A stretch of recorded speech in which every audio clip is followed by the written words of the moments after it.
Muito bem. Olá, você que está me assistindo. Seja muito bem-vindo a mais um dos nossos vídeos.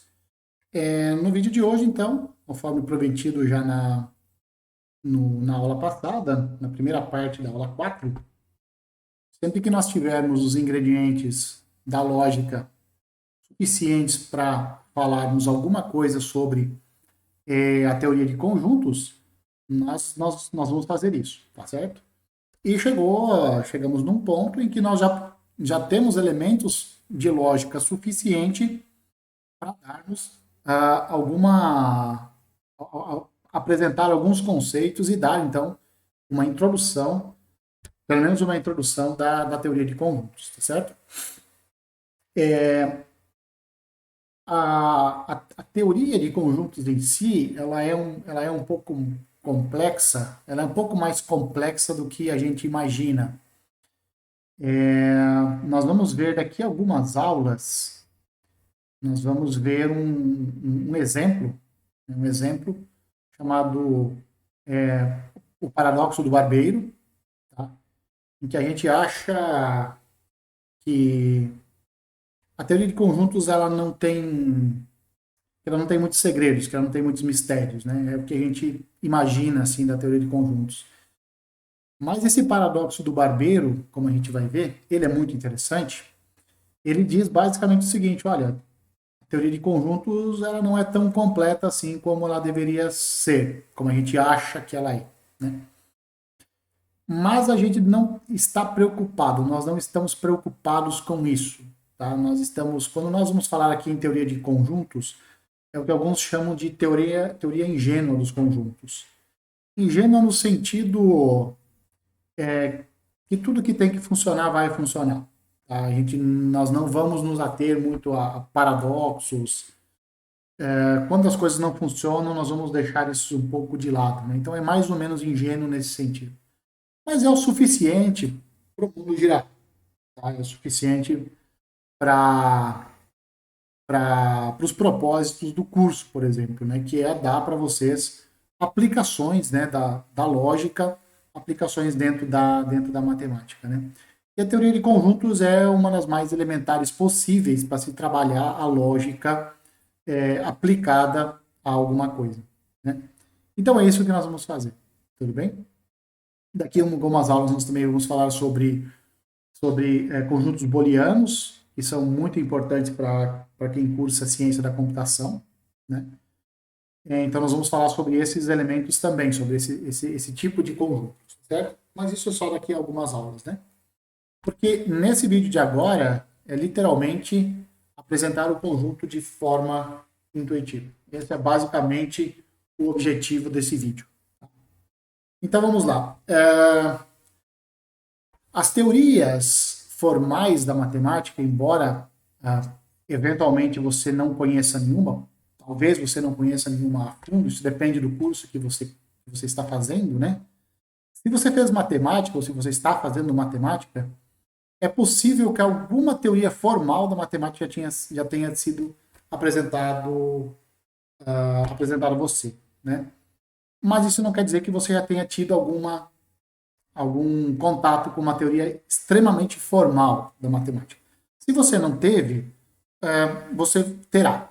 Tá? Se você cursa matemática, fatalmente você terá.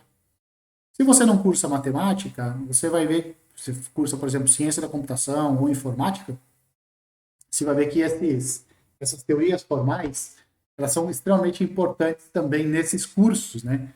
Porque como esses cursos envolvem muita programação, e a programação nada mais é do que uma formalidade, né? A formalidade de um desejo que você tem. Né? Então, você quer executar uma tarefa que é muito trabalhosa para você manualmente, você faz, o computador realiza para você essas operações que para você demanda muito tempo e demanda muita energia, muito gasto. Né? Então, você programa um computador e ele faz o trabalho extremamente pesado para você. Né? Trabalho árduo, né? No sentido braçal. Tá? Então, isso é, de um certo ponto de vista, uma teoria formal. Você formaliza tudo isso. Tá? E, especialmente as teorias da matemática, elas sempre são baseadas ou calcadas num número mínimo do que a gente chama de entes ou noções, ou então conceitos, que eles não são definidos em termos de entes, noções e conceitos anteriores. Então, o que eu quero dizer? Sempre há um ponto de partida. Quando você faz lá uma programação, por exemplo, tem algumas coisas que você tem que dar como entradas. Fatalmente, alguma coisa você tem que dar como entrada para ser o ponto de partida para o computador realizar as tarefas. Né? Isso na matemática não é diferente. Toda matemática, em algum momento, ela é baseada, toda a teoria matemática ela é baseada em um conjunto que eu chamo de entes. Entes, ou então noções, ou então conceitos, que não são definidos. Esses conceitos, esses entes, essas noções, a gente chama de entes primitivos, ou conceitos primitivos, ou então noções primitivas. Isso depende de onde qual é o livro que você está estudando, cada um chama de um jeito diferente. Ou é ente primitivo, ou é noção primitiva, ou então é conceito primitivo.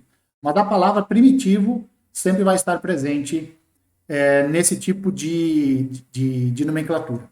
Tá? Por que esses entes primitivos eles são imprescindíveis?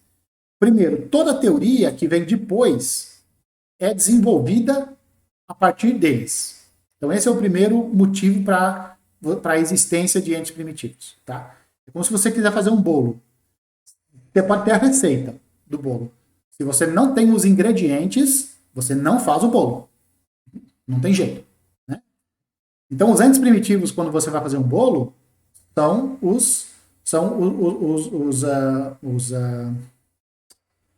me fugiu o nome. Os ingredientes. Os ingredientes são o que a gente chama, então, de entes primitivos. Desses você precisa. Não tem jeito. Tá? E outro motivo para que esses entes primitivos sejam necessários é para que não haja questionamentos regressivos infinitos. Nós podemos pensar esses entes primitivos como um ponto de partida para uma jornada. Né? Então, você parte de algum lugar.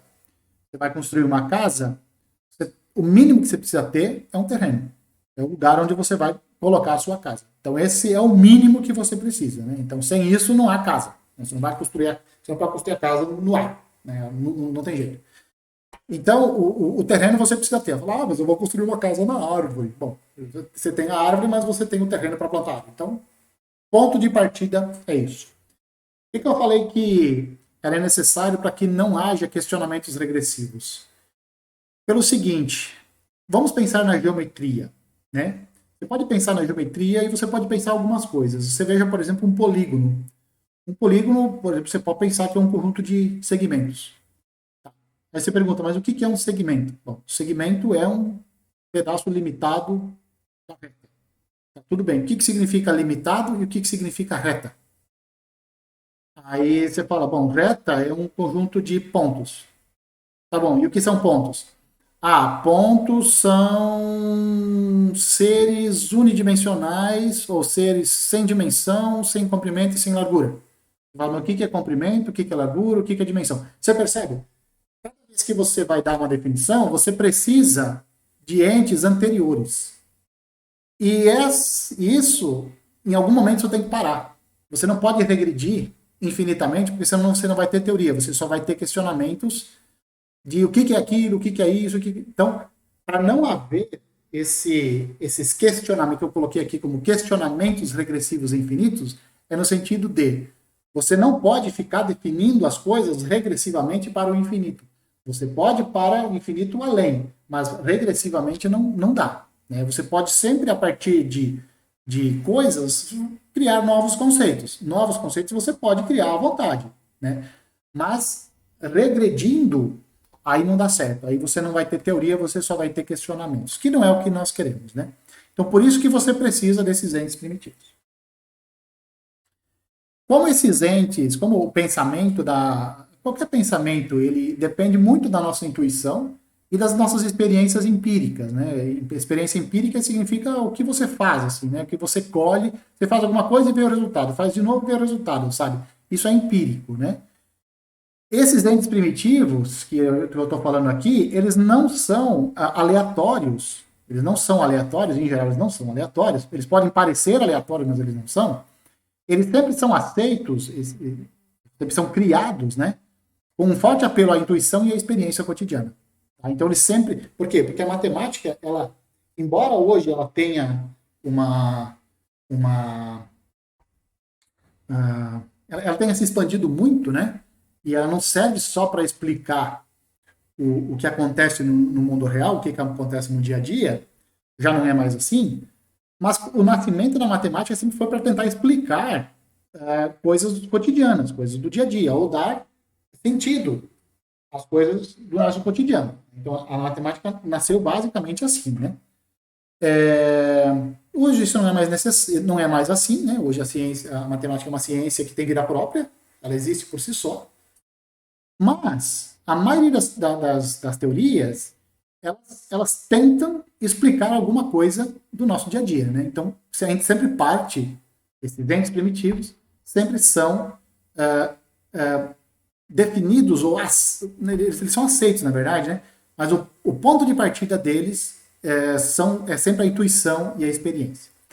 Na geometria, por exemplo, você tem 4 entes primitivos que você não sabia. O primeiro é o ponto, a reta, o plano e o espaço. Você não sabe o que é um ponto. Você não define ponto. Você diz, olha, ponto, existem pontos. Tá? Retas, bom, você não sabe o que, você não consegue definir uma reta. Até você consegue, mas você não define. Plano também não e espaço também não. Né?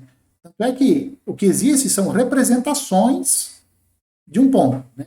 Pega um lápis, põe no papel, pinga no papel, pronto. Você tem um ponto. Essa é a representação, quer dizer, essa é a nossa intuição. Intuitivamente é isso que nós entendemos como ponto. Né? Reta. Explica para uma criança o que é reto. Esse reto é o que não é torto. Mais ou menos assim, né? Mas nós temos a nossa noção intuitiva, né? De algo ser reto. Né? Então, ali vem a noção de reta. Né? Plano também, né? Coisa, a mesa, a superfície de uma mesa, né? O chão da cozinha, etc. Né? Então, espaço, é o que nos rodeia. Né? Então, são noções intuitivas que nós temos, e esses são os 4 elementos, as 4 noções primitivas da geometria. Você pode ver que não tem definição formal do que é um ponto, reta, plano e espaço, mas eles são intuitivos e eles são relativos. O que é ponto é uma coisa muito relativa. Porque quando você está sobre o planeta Terra não representa um ponto. Se você está no espaço, você está numa distância muito grande da Terra e você olha, você fala, a Terra é um ponto. Então, nesse sentido, é que esses entes primitivos, eles são relativos. Né? A lógica, por exemplo, ela é baseada em 2 entes primitivos, verdadeiro e falso. Esses não são entes definíveis. Você não consegue definir eles. Porque a noção de verdadeiro e falso é muito relativa. Uma proposição, ela pode ser verdadeira para mim e ela pode ser falsa para você, dependendo das nossas experiências. Ou dependendo dos nossos gostos, como é o caso dessa proposição aqui. A Rita Lee é uma cantora talentosa. Essa proposição pode ser verdadeira para mim, mas para você, na sua experiência, pode ser, ou por seu gosto, ela pode não ser uma cantora talentosa. Isso é discutível. A veracidade ou não é discutível. O juízo dessa proposição é discutível. Né? Mas como para a lógica isso não importa, então ela é verdadeira ou é falsa e acabou. Tá? E a lógica não se preocupa, de novo, com o juízo. Mas essas duas noções, essas noções primitivas de verdadeiro ou falso, na lógica, elas são relativas. Pode ser verdade para mim, pode não ser verdade para você. Qual é a nossa noção intuitiva de conjuntos? O que para a gente é um conjunto intuitivamente? É um agrupamento, não necessariamente ordenado, de objetos bem definidos, distinguíveis da nossa percepção ou do nosso entendimento. E esses caras são chamados de elementos. Então, olha só. Quando você for pensar, por que conjunto não é definível? Porque você fala assim, conjunto é um agrupamento. Beleza, para aí, o que é um agrupamento? Então você teria que definir o que é um agrupamento. Não necessariamente ordenado, você tem que definir o que é ordenado. De objetos bem definidos. O que significa um objeto bem definido? E distinguíveis. O que significa distinguível? Da nossa percepção ou de nosso entendimento? O que significa da nossa percepção ou do nosso entendimento? Percebe? O que nós entendemos como conjunto, nós sabemos o que é, mas quando nós temos que falar, dar uma definição precisa, nós usamos palavras, nós usamos conceitos que exigiriam novos conceitos, né? Que é, por exemplo, o que é um agrupamento, o que é ordenado, o que é bem definido, o que é distinguível. Tudo isso teria que ser definido se conjunto não fosse um ente primitivo. Tá? E na teoria de conjuntos, conjunto é um ente primitivo. Elemento é a mesma coisa, né? Os objetos que formam o conjunto a gente chama de elementos. Então, mas o que é um objeto? Define para mim o que é um objeto. Você percebe? Então, conjuntos e elementos, formalmente, são entes primitivos. Você não define o que é um conjunto, você não define o que vem a ser um elemento. Você só diz, olha, existem conjuntos, nesses conjuntos, esses conjuntos contêm elementos. E é isso. E acabou. São entes completamente primitivos. Totalmente primitivos. Que não são definíveis. Nem o que é um conjunto e nem o que é um elemento. Mas nós temos a noção intuitiva do que é um conjunto. Intuitivamente, nós sabemos o que é. Se você pensar um pouco, ser um agrupamento não necessariamente ordenado de objetos bem definidos e distinguíveis. Todas essas palavras você sabe o que é. Você sabe o que é um agrupamento. Agrupamento você pode pensar como um aglomerado, são coisas. Né? Precisa de ter alguma ordem lá dentro? Não precisa, pode ser uma bagunça geral. Bem definido, você sabe o que é bem definido? Bem definido significa, se você olhar, você consegue dizer o que cada objeto é. E distinguíveis, você sabe, pega um objeto aqui, tem outro ali, você olha para os dois e fala, esses são iguais, esses não são iguais. E a gente consegue perceber, né? E que fazem parte do nosso entendimento. Esses caras são os elementos. Então, intuitivamente, nós sabemos o que é um conjunto, mas formalmente nós não conseguimos dizer. Exemplos, então, conjunto dos livros de uma biblioteca. Você sabe que é um livro. Você sabe que é uma biblioteca. Intuitivamente você sabe. Então, esse aglomerado, esse agrupamento de livros da biblioteca é um conjunto. O conjunto das letras que formam a palavra matemática. O conjunto das vogais do alfabeto em português, né? A, E, I, O, I, U. O conjunto dos alunos de uma universidade. O conjunto formado pelos alunos de uma universidade. Ou, então, o conjunto das turmas de uma universidade. Então, esses são todos exemplos de conjuntos intuitivos que nós temos. Conjuntos nós sempre vamos representar por letras latinas maiúsculas, os elementos por letras latinas minúsculas. Por enquanto, quando nós queremos explicitar um conjunto, nós vamos explicitar os seus elementos. Né? Então, para especificar um conjunto, nós vamos explicitar os seus elementos. Nós vamos colocar esses elementos entre chaves e nós vamos separar os elementos por vírgulas. Tá? Então, por exemplo, o conjunto formado pelas letras da palavra matemática, você escreve assim, ó, chaves, M-A-T-E, M-A-T-I-C-A, pronto, fecha. Tudo bem? Esse é o conjunto. Tá? E aí você, lembra que eu falei que era indistinguível? Você começa a perceber aqui, ó, quais são os elementos que são indistinguíveis. Você olha para os elementos e fala, olha, esse A e esse A são o mesmo elemento. Eles não são distinguíveis. Você não consegue diferenciar um A do outro. O T também, ó, você consegue ver. Agora, esse M e esse A, você consegue dizer qual é a diferença entre eles. São distinguíveis. Conjunto formado pelas letras do alfabeto, chaves, põe os elementos e separa eles por vírgulas.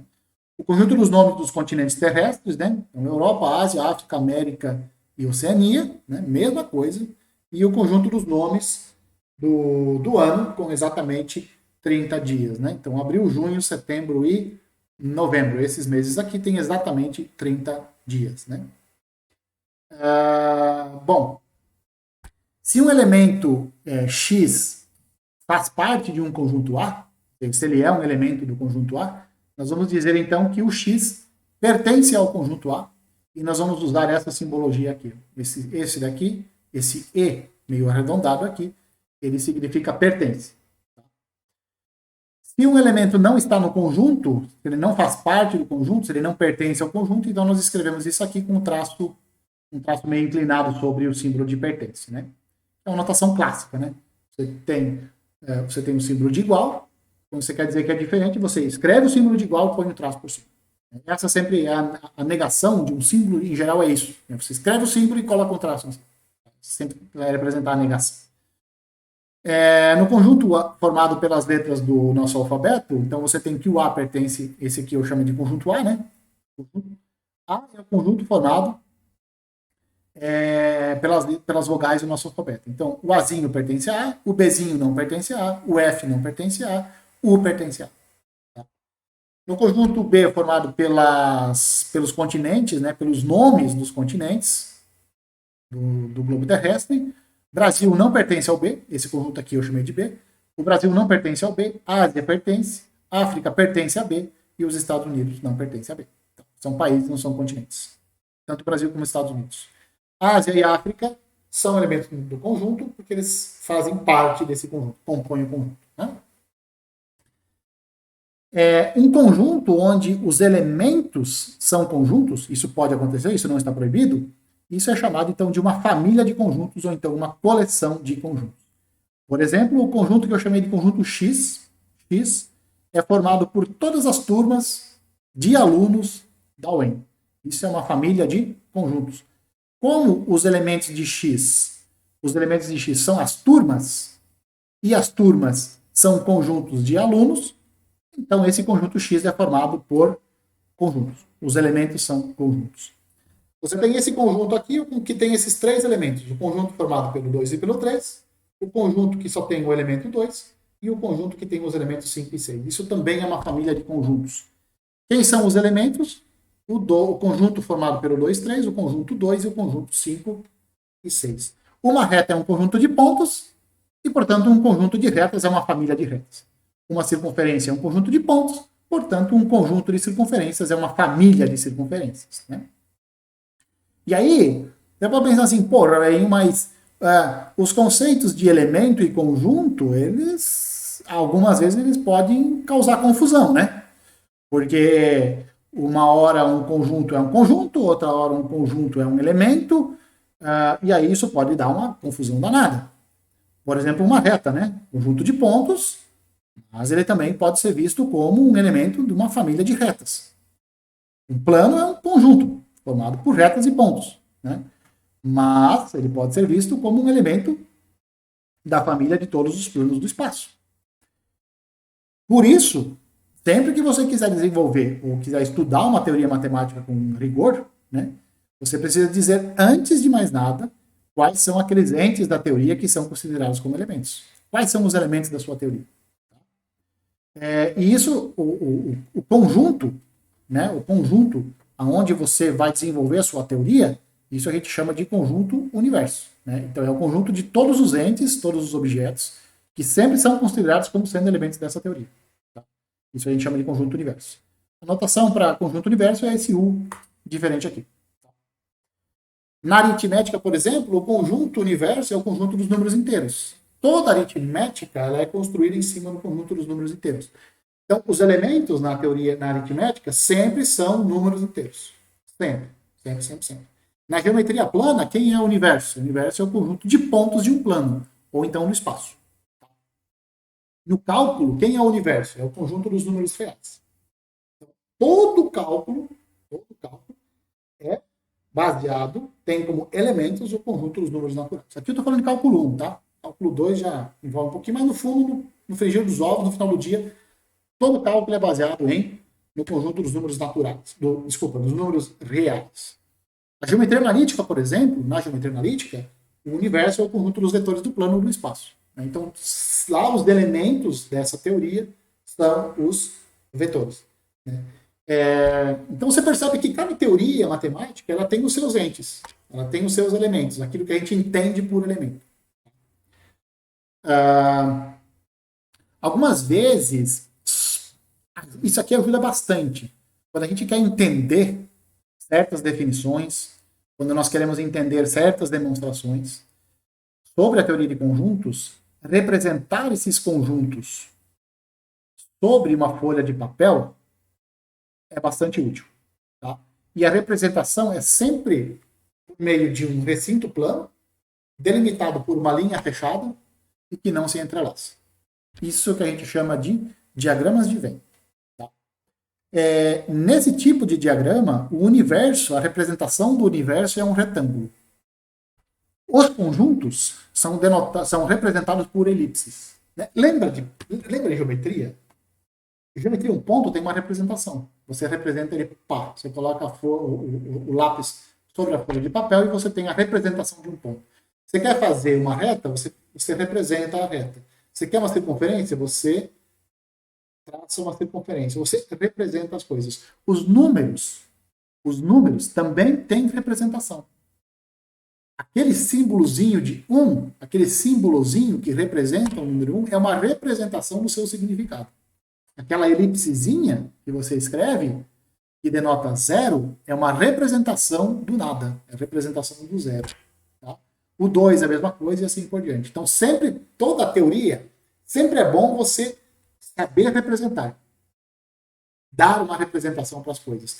Por que isso é importante? Porque aí nós conseguimos imaginar o que é que está acontecendo. Por que álgebra é difícil? Álgebra, estruturas algébricas, grupos de anéis, álgebra linear, essas coisas elas são muito difíceis. Por que elas são difíceis? Porque você não consegue ter uma boa representação, você não consegue representar bem, você não consegue desenhar. A geometria é fantástica, porque a geometria você sabe desenhar, você desenha na geometria. Isso é muito bom para o nosso cérebro, porque o nosso cérebro ele gosta de ver as coisas. Escutar igual vocês estão me escutando agora não é legal. É melhor se você estivesse vendo, com desenhos, né? Fica muito mais fácil. Tá certo?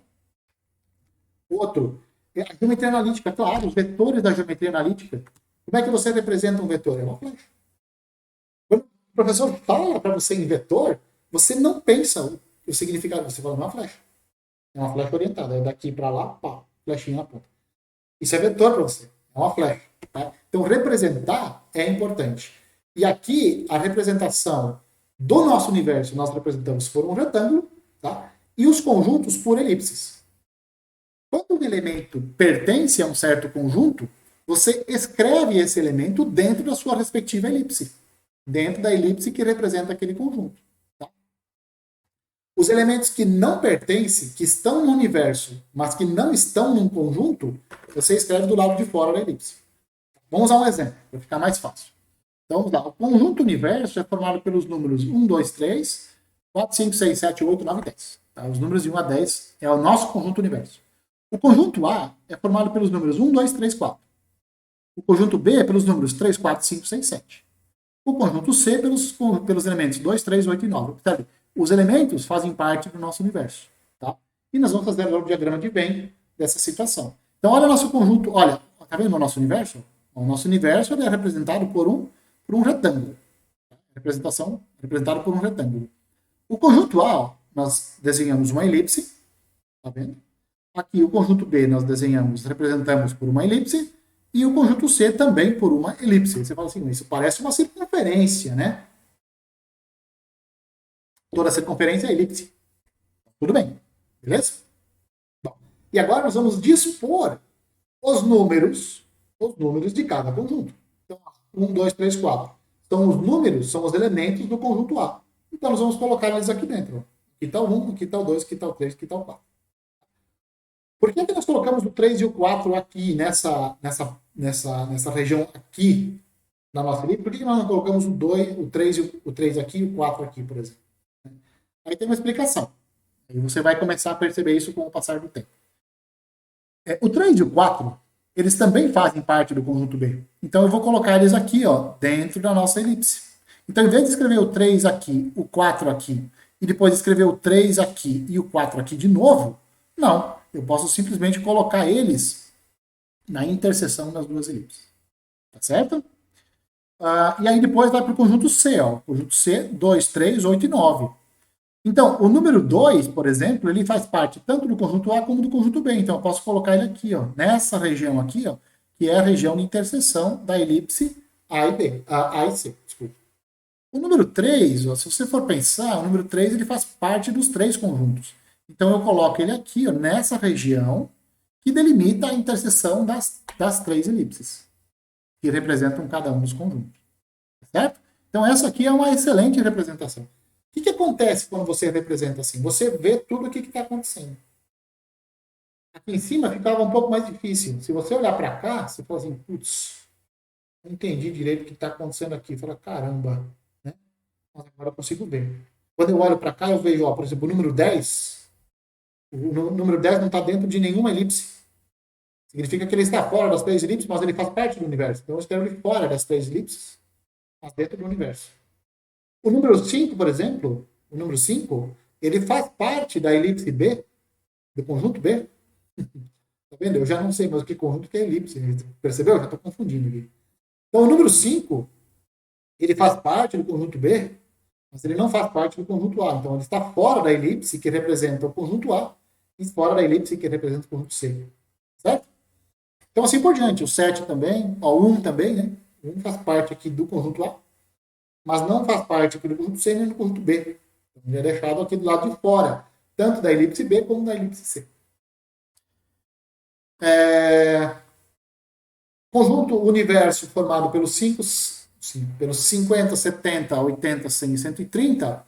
O conjunto A é formado pelos 50, 70, 80 e 100. O conjunto B é formado pelos 50 e pelos 100.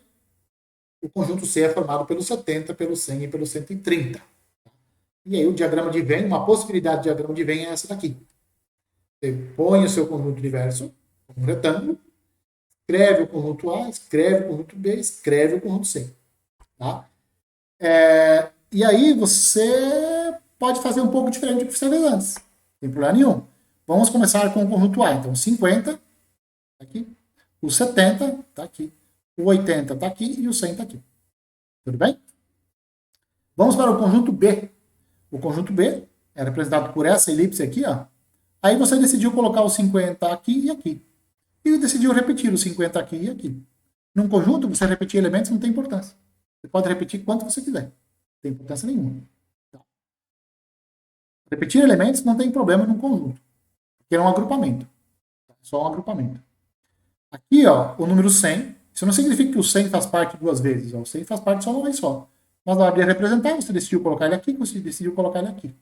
Tudo bem. Aqui você colocou o 70, aqui você colocou o 30. O 70 faz parte do A e do C. Está aqui.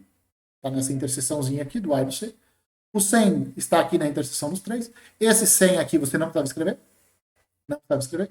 No conjunto C, porque você já escreveu ele. Esse 50, se você não quisesse escrever aqui no B, não precisa. E nem esse 100 aqui, também não precisaria escrever. Porque você já escreveu eles aqui. Mas é só para dizer para vocês, olha, vocês podem fazer isso se vocês quiserem. Não tem problema nenhum. Desde que você coloque eles nos conjuntos certos. Esse conjunto aqui, todos os elementos do universo fazem parte de algum dos três conjuntos. Então, não tem nenhum elemento que está fora de todas as elipses, que era o que acontecia aqui. Aqui acontecia. O 10 estava fora de todas as elipses. Beleza? Bom, como exercício, então, ó, te dou o conjunto universo, formado pelos números de 1 a 12. O conjunto D, 2, 3, 4, 5 e 6. O conjunto E, 5, 6, 7 e 8. E o conjunto F pelos números 11 e 10.